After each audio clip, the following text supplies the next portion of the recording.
എല്ലാവർക്കും wandering miles എന്ന YouTube ചാനലിൻ്റെ പുതിയൊരു യാത്രാവിശേഷങ്ങളിലേക്ക് സ്വാഗതം. ട്രെയിൻ യാത്രകൾ എപ്പോഴും വ്യത്യസ്തമായ യാത്രാനുഭവം സമ്മാനിക്കുന്നവയാണ്. അത്തരത്തിലുള്ള യാത്രാനുഭവങ്ങൾ ജീവിതത്തിൽ മറക്കാനാകാത്ത ഓർമ്മകളായി നിലനിൽക്കുകയും ചെയ്യും. ഇന്നത്തെ നമ്മുടെ യാത്ര ട്രിവാൻഡ്രം ടു പൂനെ വരെ പോകുന്ന 16382 കേപ്പ് പൂനെ എക്സ്പ്രസ് എന്ന ട്രെയിനിലെ യാത്രാവിശേഷങ്ങളാണ്. നമ്മുടെ യാത്ര തുടങ്ങുന്നത് ട്രിവാൻഡ്രം സെൻട്രലിൽ നിന്നാണ്. പറയുന്ന സമയത്തിൽ നിന്നും ഒരു 5-10 മിനിറ്റ് വൈകി വരുന്നതാണ് നമ്മുടെ ട്രെയിൻ. സ്ലീപ്പർ ക്ലാസ് ആയതുകൊണ്ട് തന്നെ വലിയ തിക്കും തിരക്കും ഇല്ലാതെ അകത്ത് കയറി പറ്റി. ട്രെയിൻ മുന്നോട്ടെടുത്തതും എൻ്റെ മനസ്സിൽ 2 ദിവസം ഈ ട്രെയിനിൽ എങ്ങനെ കഴിഞ്ഞുകൂടുമെന്ന ചിന്തകളായിരുന്നു. ബൈക്കിൽ ലോങ് യാത്രകൾ ചെയ്തിട്ടുണ്ടെങ്കിലും ട്രെയിനിൽ ആദ്യമായിട്ടായിരുന്നു ഒരു ലോങ് യാത്ര ചെയ്യുന്നത്. പുതിയ കാഴ്ചകൾ, പല ആളുകൾ, വേറിട്ട അനുഭവങ്ങൾ, ഇതിനൊക്കെ വേണ്ടിയാണ് ഈ ട്രെയിൻ യാത്ര തന്നെ തിരഞ്ഞെടുത്തത്.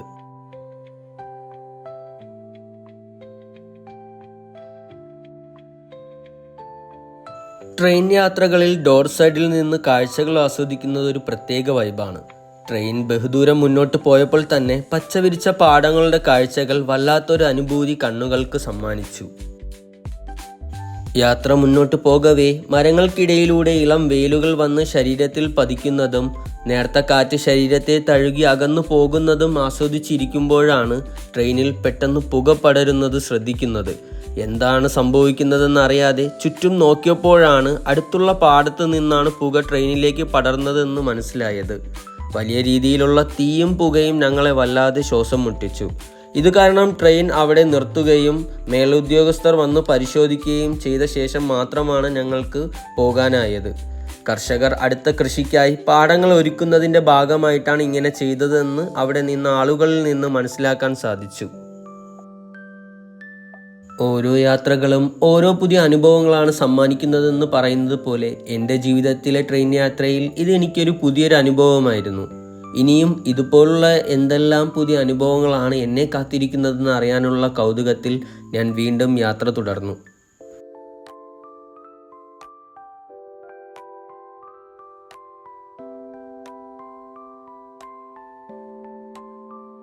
നേരം സന്ധ്യ കഴിഞ്ഞപ്പോൾ തന്നെ ഞങ്ങൾ സേലം പിന്നിട്ടിരുന്നു. ട്രെയിനിൽ നിന്ന് ഫുഡ് കഴിക്കാത്തത് കൊണ്ട് തന്നെ രാത്രിയിലേക്ക് വേണ്ടി കുറച്ച് സ്നാക്സ് വാങ്ങാനായിട്ട് അടുത്തുള്ള സ്റ്റോപ്പിൽ ഇറങ്ങി. ഉള്ളത് കൊണ്ട് ഓണം പോലെ എന്ന രീതിയിൽ കിട്ടിയതൊക്കെ വാങ്ങി നേരെ ട്രെയിനിൽ കയറി. ഞങ്ങൾ 3 പേര് കൂടാതെ വേറെയും കുറച്ച് മലയാളികൾ ഞങ്ങളുടെ കോച്ചിലുണ്ടായിരുന്നു. അവരുമായി മിണ്ടിയും പറഞ്ഞു കുറച്ച് സമയം അങ്ങനെ ചിലവഴിച്ചു. കുറച്ച് സമയം പിന്നിട്ടപ്പോൾ ഞങ്ങൾ വാങ്ങിച്ച സാധനങ്ങൾ കഴിച്ച് ഉറങ്ങാനായി കിടന്നു.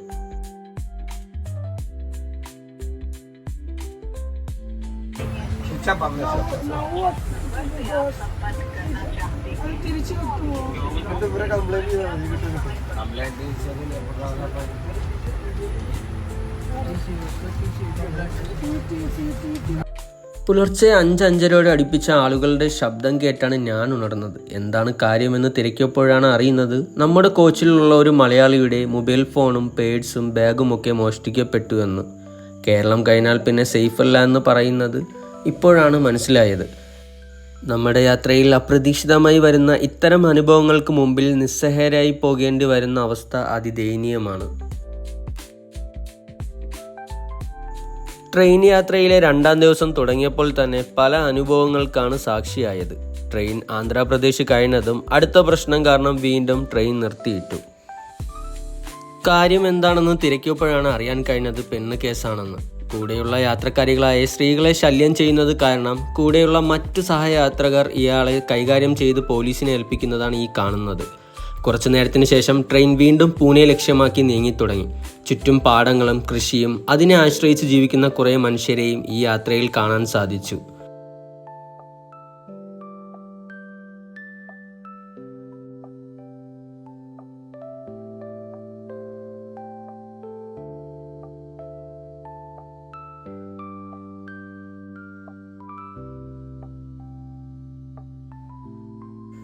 നാല് മണി ആയപ്പോഴേക്കും ട്രെയിൻ മഹാരാഷ്ട്രയിലെ സോലാപൂർ ഡിസ്ട്രിക്റ്റിലെ മോഹോൾ എന്ന സ്റ്റേഷനിൽ എത്തിയിരുന്നു.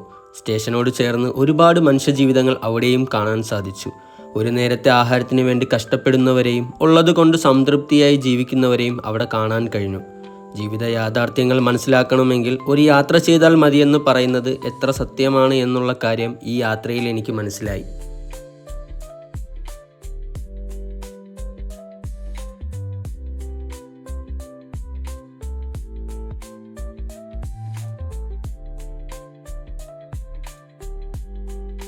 മോഹോൽ ഗ്രാമത്തിൻ്റെ ജീവകാഴ്ചകൾ കണ്ടപ്പോഴാണ് നമ്മുടെ നാട് എത്ര സുന്ദരമാണെന്ന് മനസ്സിലായത്. അല്ലെങ്കിലും നമ്മുടെ നാടും വീടും വിട്ട് വേറെ സ്ഥലങ്ങളിലേക്ക് പോകുമ്പോഴാണ് നമ്മുടെ നാടിൻ്റെ വില എപ്പോഴും അറിയുന്നത്. മോഹോൽ ഗ്രാമത്തിൻ്റെ കാഴ്ചകൾ ആസ്വദിക്കവേ ട്രെയിൻ വീണ്ടും പൂനെ ലക്ഷ്യമാക്കി നീങ്ങി. അങ്ങ് ദൂരെയായി സൂര്യാസ്തമയവും ഒപ്പം പച്ച വിരിച്ചു കിടക്കുന്ന പാടങ്ങളും എല്ലാം കണ്ണുകൾക്ക് മനോഹര കാഴ്ചകളായി മാറി. ഒരു മുന്നൊരുക്കങ്ങളില്ലാതെ പെട്ടെന്നുള്ള ഒരു യാത്രയായിരുന്നു മഹാരാഷ്ട്രയിലേക്ക്. ഈ യാത്രയിലെ പല കാഴ്ചകളും അനുഭവങ്ങളും എൻ്റെ ജീവിതത്തെ സ്വാധീനിച്ചതായി എനിക്ക് തോന്നി. ഇനി കുറച്ചു സമയം കൂടി കടന്നു പോയാൽ ഞാൻ എൻ്റെ യാത്രാ ലക്ഷ്യത്തിലേക്ക് എത്തും. പൂനെ എത്തുന്നതിന് മുമ്പുള്ള സ്റ്റേഷനിൽ നിന്നും ഒരു പറ്റം ട്രാൻസ്ജെൻഡേഴ്സ് കമ്പാർട്ട്മെൻറ്റിൽ കയറി ആളുകളെ ശല്യം ചെയ്ത് പണം വാങ്ങിക്കുന്നത് കണ്ടു. ജീവിക്കാനായി മനുഷ്യർ കെട്ടുന്ന വേഷങ്ങളും കാട്ടിക്കൂട്ടലുകളും എല്ലാം കണ്ട് ഞാൻ തന്നെ നിശബ്ദമായി പോയി. അവസാനം എനിക്കിറങ്ങാനുള്ള സ്റ്റേഷൻ എത്തിയിരിക്കുന്നു. ഈ 2 ദിവസത്തെ ട്രെയിൻ യാത്രയിൽ ഞാൻ കണ്ട കുറേ പച്ചയായ മനുഷ്യ ജീവിതങ്ങളും കാഴ്ചകളും അനുഭവങ്ങളെല്ലാം എന്നെ വളരെയധികം സ്വാധീനിച്ചു. ഈ ലോകത്ത് മനുഷ്യൻ യാത്ര ചെയ്താൽ തീരാവുന്ന പ്രശ്നങ്ങളെ നമ്മുടെ ജീവിതത്തിലുള്ളൂ എന്ന തിരിച്ചറിവ് എനിക്ക് ഈ യാത്രയിൽ ബോധ്യമായി. മുന്നോട്ടുള്ള യാത്രയിൽ എന്തെല്ലാം പുതിയ കാഴ്ചകളും അനുഭവങ്ങളുമാണ് എന്നെ കാത്തിരിക്കുന്നത് എന്ന കൗതുകത്തിൽ ഞാൻ സ്റ്റേഷൻ ഇറങ്ങി. പുതിയ യാത്രാവിശേഷങ്ങളും കാഴ്ചകളുമായി വീണ്ടും കാണാം.